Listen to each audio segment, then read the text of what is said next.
正式老师跟代理老师的差别到底在哪里？正式老师的话，他每年跟公务员一样，他会依照年资体恤，那可能跳一级多少钱？先说我的薪水算都是网络上找的一些表格，我没有办法像各校的会计和那个人事主任算的这么精准，所以大家参考就好。想知道更准确的，请问当正式老师的人，因为我不是正式老师，我没办法告诉你，我可以告诉你代理老师的钱。好，就是原则上一级的话大概就是1200，所以原则上你一年大概调1200，10年比较起来的话，这样算起来，我薪水不涨，对方薪水会涨，10年走下来大概会差了2348400元。那之后退休的话还会有退休金，不过112年之后新进的老师你就不用再想退休金了啦，一般劳工一样，自己的专户提拨制，这个我们退休金再讲。如果那个法案正式开始实施之后，代理老师跟一般老师的薪资分界点会越来越低，所以如果你好好理财的话，钱都有存起来的话，当代理老师薪水还会涨哦。这样子做20年下来，其实你的薪水也是不错的。但是缺点是代理老师最多只能当3年，考一次1年的聘期，学校觉得你不错，续聘1年；学校觉得你很不错，续聘2年。但是之后就不能再续聘了，重新开，然后你必须要重新考。如果你跟学校互动良好，学校需要你的话，其实他还是会希望你回来。但是学校有可能会代理缺不见了，这时候你可能就回不去了，你就要去其他学校。但是你的年资还是可以累积的，可是要常常换学校。好，那代理缺为什么会不见？主要是一个学校为什么要开代理缺，这就是另外一个问题了。学校开代理缺主要是为了因应一些变动，你总不可能正式老师考到了，结果学校的员额不足，你要他搬家吧？那代理老师就可以搬家吗？就是代理老师一开始真的就是我们不会以一个学校20年去思考这个问题，都是一年一年思考，所以通常可能是租屋啊什么的。但是正式老师他可能考上之后就觉得那是他一辈子的志业，所以可能就会就地买房，就一直在那边。所以那学校为什么会员额不足？学生每年不一样，通常少一个班级，如果你学校学生数太少，少一个班级就要减掉3个老师。那这3个老师要减谁？大家都正式老师啊，减掉是伤感情。这时候代理老师，那我们这3个就开代理。如果真的出现了这个 range 的话，这个缓冲就用代理老师来带过，这样懂了吗？缺额为什么会不见？跟很多原因有关，有时候是病假、产假，或者是那个学生数减少，还有分所谓的实缺、悬缺，还有这个就要等更专业的人士在下面留言补充。我这部分我就比较不懂。好，第二个，薪水会不会被影响？如果放假了怎么算？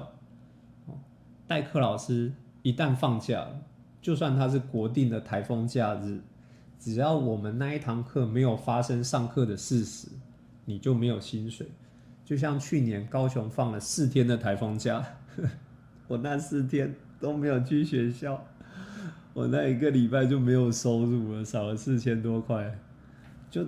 可是如果是代理教师，你领的是月薪，所以就算放台风假，你的薪水也是不会受到影响。所以代课跟代理比较起来，代理的保障真的是非常的多。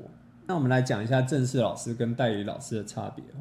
正式老师目前我们为了让老师可以一直留在一间学校，现在都会绑定。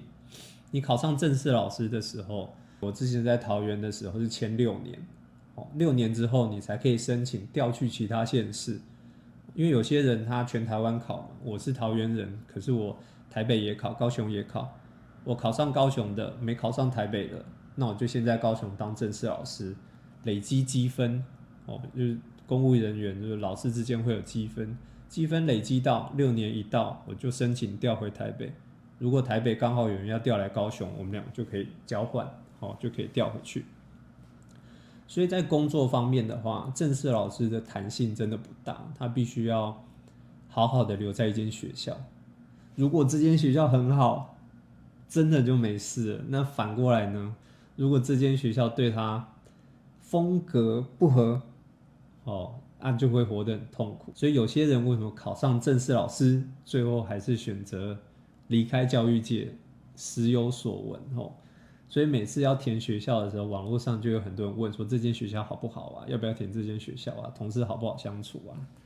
我自己待过很多种不同的学校啦，但是我们不要讲人家好还是不好，因为代课代理老师船过水无痕，你就只待1年2年，所以其实大家对你的戒心不会那么重。所以有些派系之争，或者是某一些比较严重的事件，通常跟我们都不会有关系，时间到就走了。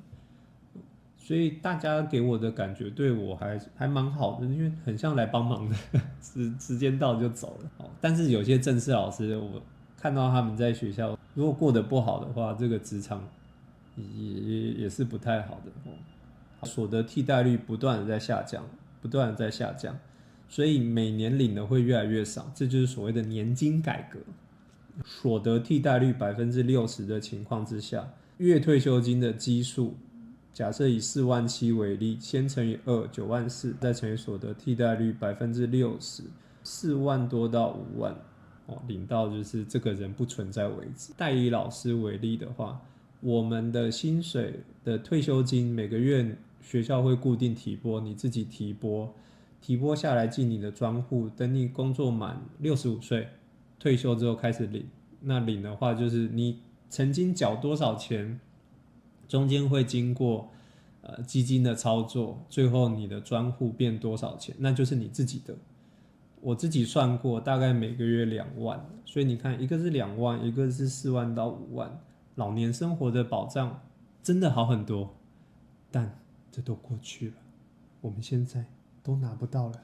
不管你是当代理老师，还是代课老师，还是一般劳工，我们目前走的就是这个新制。你说公平还是不公平，真的也没什么意义啦。因为时代在改变，就像我现在为什么要拍影片，时代在改变，我觉得改变了我们就跟着改变，没有什么好羡慕别人的，因为每个人都是独一无二的，时代也是独一无二的。这个时代每个人都有机会利用网络当自己的一个平台，然后还好好把自己的价值创造出来。那个时代的选择性比较少，所以保障比较多，而且公务人员没调薪水也很多年了嘛，业界比公务人员待遇好的也很多，所以我也没有去羡慕人家啦。虽然我有时候也会觉得同工不同酬，但大家人都还蛮好，小朋友都还蛮好，我也就算了，好吧。所以这个是退休金的部分。